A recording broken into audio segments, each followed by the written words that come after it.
What is going on, guys? Welcome back to another video on Forever Flame Racing Reviews. It's been a minute since I've uploaded, but I'm super busy. Today I will be doing my 2025 F1 season predictions. By the way, I just want to say it is so weird saying it is 2025.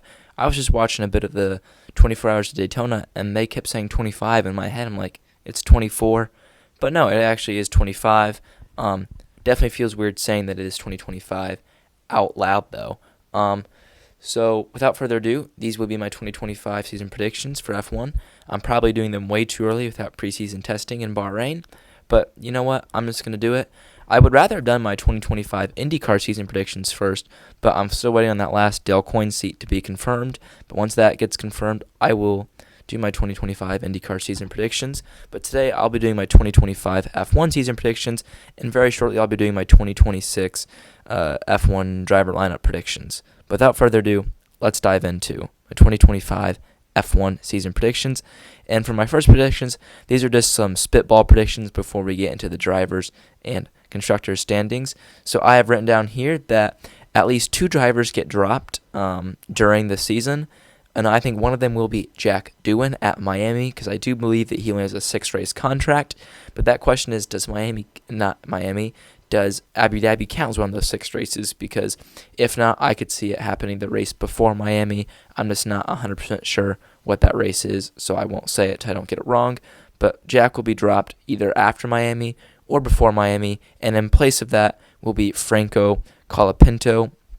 He will get the seat at Alpine for Miami and on, or even before Miami.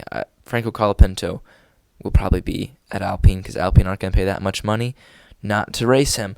I think 7 drivers win a race. I think the obvious are Hamilton, Leclerc win, Oscar and Lando win, Max and George win, and I'm either going to say either Antonelli or Larson win. I don't know which one, but one of them will. And then I have 8 drivers getting a pole, and I think both Mercedes, Red Bull, McLaren, and Ferrari drivers will all take a pole position. And my last one, there will be 6 changes in the driver lineup for 2026, and I am including Cadillac in there, so that is 2 changes right there. So there will be 4 more that aren't in the Cadillac department. Now, let's get into my 2025, that's still weird saying, driver standings. And then starting in P20, because I'll go from 20th to 1st. So in 20th place, just because I have him getting dropped after Miami or even before that, I have to put Jack Doohan. And I did say I think Franco Colapinto will be at Alpine. I am not going to include him in this just because I'm only going to rank the guys that are starting the season, these 20 drivers that are starting in Bahrain and are supposed to race all the way to the end of Abu Dhabi. That's who I will be ranking first through 20th. So 20th, I think, will be Jack Doohan. And 19th, I think, is going to be Isaac Hadjar. I think he's really going to struggle. I don't believe the reports that he was faster than Tsunoda. I think he's not ready for F1, and I think he will struggle massively. 18th and 17th, I think, will be Gabriel Bortoleto in 18th and Nico Hülkenberg in 19th. I think that Sauber is going to have absolutely no pace, and it's a shame to see, guys like that have no car to fight with, but it's just a shame. We have 6 rookies, because I do include Liam Larson as a rookie, and I have 3 of the 6 in the bottom 3 with a very experienced driver, Nico Hülkenberg, in 17th. But that's just the way it is. I don't think the Sauber's going to have any pace. 16th and 15th I have as the Williams boys. I have Alex Albon coming in 16th, and I have Carlos Sainz coming in 15th. Same thing with the Sauber. There's not going to have any pace, although I could see Carlos Sainz sneaking up the order, but I just don't think he's going to have the car, and I think Williams' focus is all on 26, because ultimately that's why they got Carlos Sainz to join. 14th, I have the Haas driver, Esteban Ocon. I really just don't see much potential out of Ocon this year. I really don't, I mean, it's a shame to say. I just don't see Ocon and Haas really working all that well. I don't see it going any better than Alpine did. I think he'll be there for 3 to 4 years. He'll get dropped, and that'll probably be his career in F1. That's honestly how I see Esteban Ocon finishing up. He's almost like a worse version of Kevin Magnussen. I don't know. He just reminds me a lot of Kevin Magnussen. 13th, I've gone with Yuki Tsunoda. I think he'll continue having his great form, probably be one of the most consistent, if not the most consistent driver on the grid. He should be in that Red Bull seat, but he's not. And I think he's going to improve off consistency that he should be, but I just don't think that Racing Bull is going to have much speed. By the way, are they officially Racing Bulls, or are they still that Visa Cash App RB? Because on Instagram, I see reports 2 months ago, Racing Bulls, breaking news, the Racing Bulls. I never saw anything on Racer or the F1 app, so I don't know if they're officially Racing Bull, but I'm just going to call them Racing Bull for the rest of time, because they're Racing Bulls in my heart, not the Visa Cash App RB, whatever. They're Racing Bulls. In 12th, I have Oliver Behrman, the Haas rookie. I think he's going to outperform his experienced teammate Esteban Ocon. I think Oliver Behrman is one of the better rookies, if not the best rookie on the grid this year. He'll be amazing. There's really no need to explain. In 11th, I have Lance Stroll for Aston Martin. I think Aston Martin is just going to kind of be where they were last year, really no man's range, although I think Alpine will be much closer to them, if not better than them. But I think all the guys I have below won't have the car to compete with him, so 11th kind of just makes sense for him, and I should have included his teammate Fernando Alonso in 10th, because I think Alonso will finish just ahead of him. Kind of the same boat. He's not going to have anything to fight for. In P9, I have Pierre Gasly.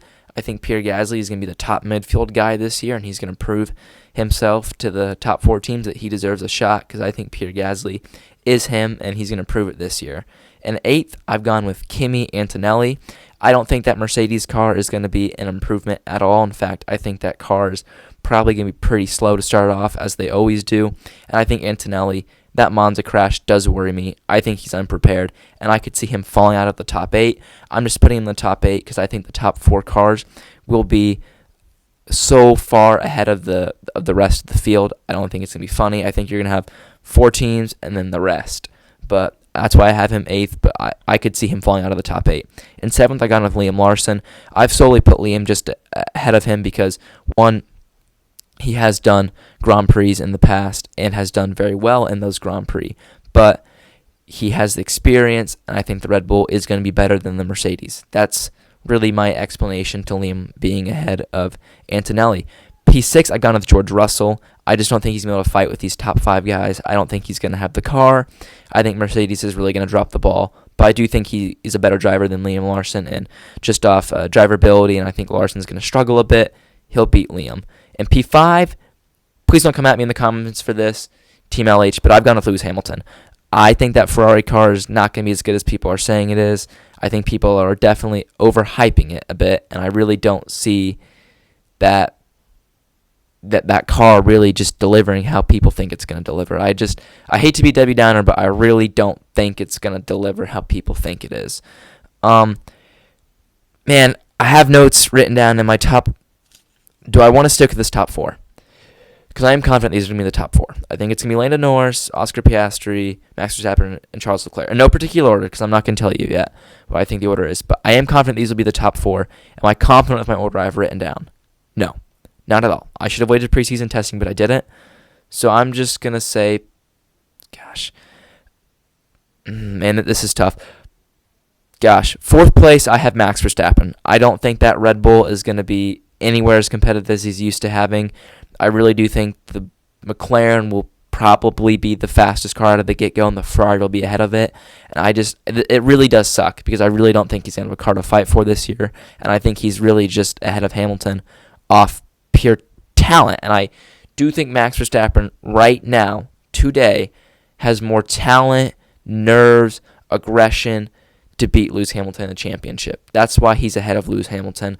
I just think Verstappen right now is better. I don't know about all time, just right now. In 3rd place, I've gone with Charles Leclerc. I just don't think that Ferrari is going to be there, unfortunately. I really don't think that Ferrari is going to be there. It could be close to the McLaren by the end of the year, but I don't think it's going to be there. 2nd place, I've gone with Oscar Piastri. I've gone with Oscar Piastri to finish 2nd in the World Championship. I don't think he's quite there with Lando yet, but I think he's going to be really good. And with that being said, I do think Lando Norris is going to be your world champion. I think McLaren are going to have the car of the field. I think they're going to be the class of the field. I think Lando Norris, everything is lining up for him to be the world champion. And one more bold prediction, like a spitball prediction that I just thought of right now. I think the top 4, so Verstappen, Leclerc, Piastri, and Norris are going to finish within 30 points of each other. I think it's going to be that close. And the top two, mainly being Piastri and Norris, will be within 10 points. And the top three, meaning Norris, Piastri, and Leclerc, will be 20 points. So now let's do my constructors prediction, and we can end this video. Obviously, first place I have McLaren. Second place I have Ferrari. Third place Red Bull. Fourth place Mercedes. Fifth place I've gone with Alpine. Yes, I have Jack doing 20th. That's just because I think he's going to get dropped. Franco Colapinto will come in, put in some great performances, and I think that Alpine will be 5th. I just have Jack doing there because he's only going to get 6 races and probably score like anywhere between 4 to 6 points. That's just what I think. Franco Colapinto will come in and do his part to get them 5th. 6th place, I've gone with Aston Martin. 6th place, Haas. 8th place, Racing Bulls. That was, 8th place Racing Bulls. 9th place Williams. And 10th place Sauber/Kick/Audi, whatever you want to call that team. That's just what I have. There are my notes. They're garbage. Thanks for watching, and see you in the next video.